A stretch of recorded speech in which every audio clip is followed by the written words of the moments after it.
Hi, my name is Adero Stephen Onyango, the champion of the Vision 2030 and the incoming MP Kibera constituency. Napeleka Orero nyumbani. I want to talk about the by-elections that were held last week, and several people have won. And I want to start with Mbere. Now, the self-proclaimed Kingpin of the Central, Gachagua, has been denied by his own people.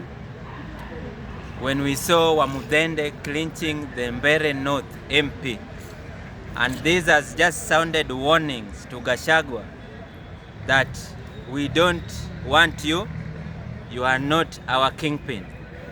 I want to congratulate Wamudende for the victory, and may he work for the people and deliver services to the people of Mbere North constituency. I want to come to Boyd Were. You saw what happened, and we as the youth, we are condemning the goons. We are condemning the political mayhem that was seen during the by-election, especially in Malava and also in Mbere constituency. It was a tight race, but also filled with emotion, because as we speak, there are families who are mourning the death of their loved ones.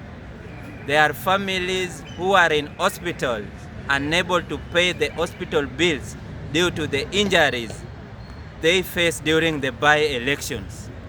And we are saying that what happened to Justin Muturi, we are saying to Kaluma, what happened, we condemn that in the strongest words possible.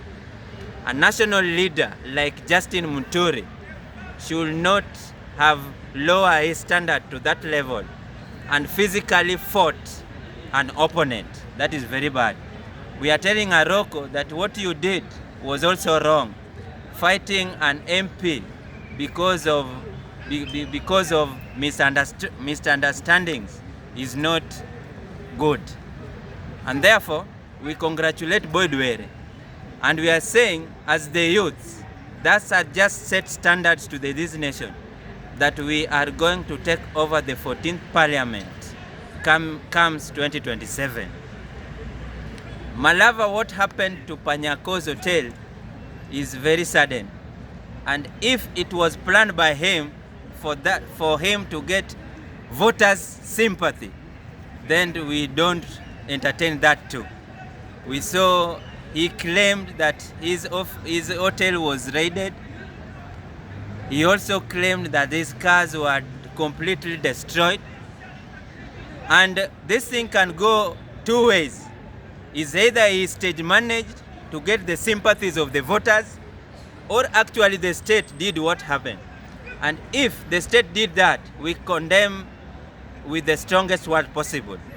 If he did that, then we are shaming him that kind of politics, we don't entertain it anymore.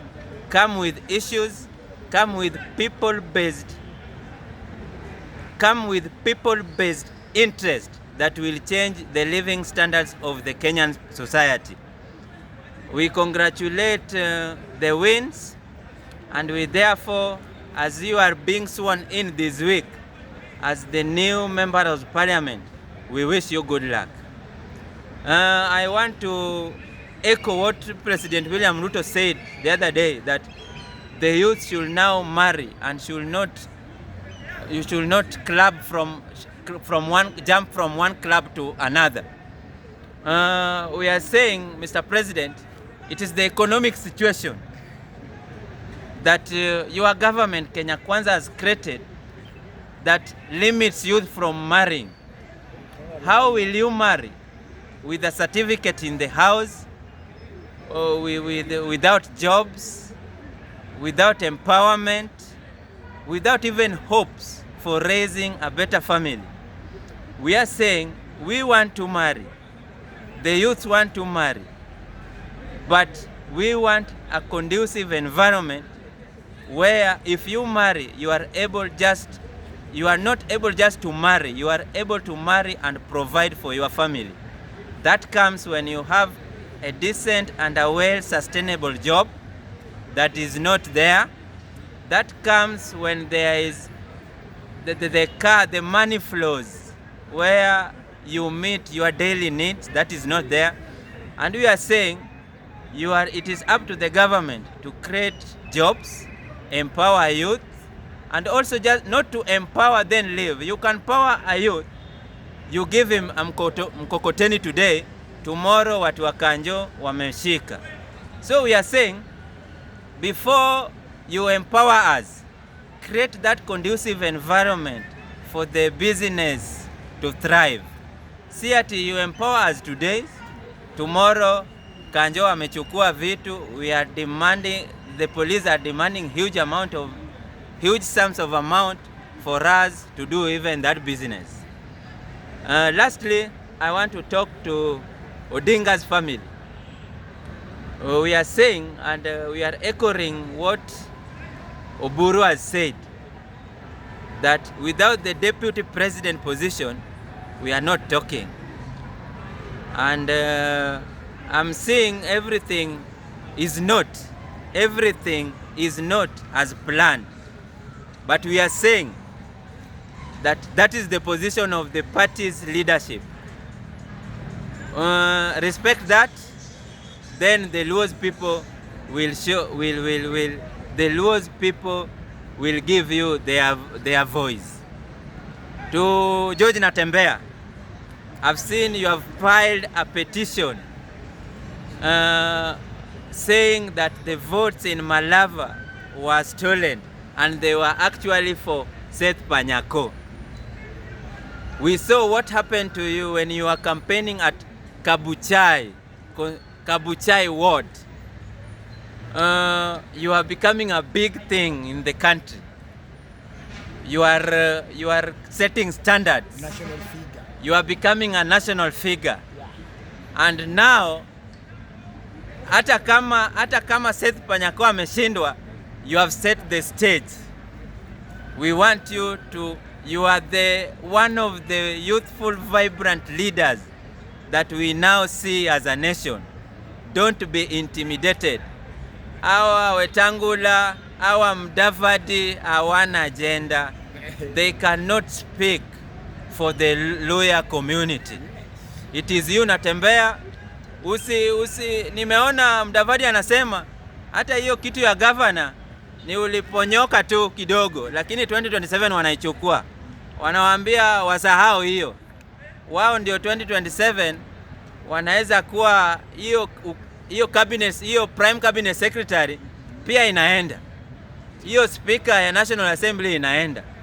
Because we even saw they are complaining that you are being hired by the government to do what you are doing.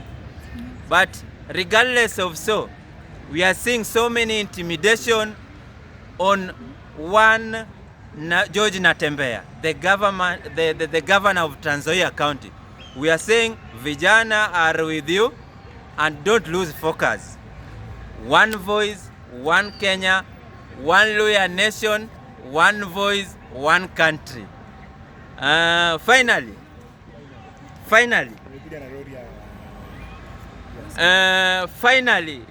Gashu, the tribal leader, amesema Wajaluo walikuja Nairobi na lori ya samaki omena. Walikuja hawajui biashara zote ni zao. Wanasema they run the business community, they make major decision within the Nairobi County.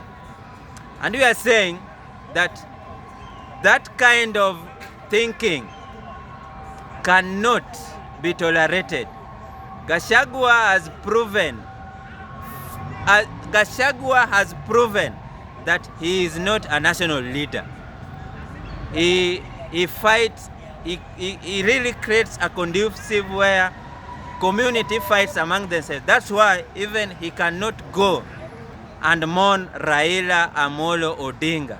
Anachukia Wajaluo to the point that anasema tulikuja na lori ya samaki. And that date before, alichukia sana Raila Amolo Odinga when he said that mzee that mzee cannot see the fence of State House. Ameeka kila kitu, but Raila saw. But I want to remind Gachagua that it is Raila Amolo Odinga who really campaigned for your brother when he wanted the governor and akapata.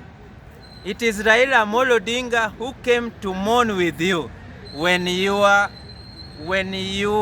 brother died. We love you, Wakikuyu, but there is just one Gachagua that is creating a rift between Wajaluo na Wakikuyu. So Gachagua, we can't do that kind of politics. Thank you. Asanteni sana.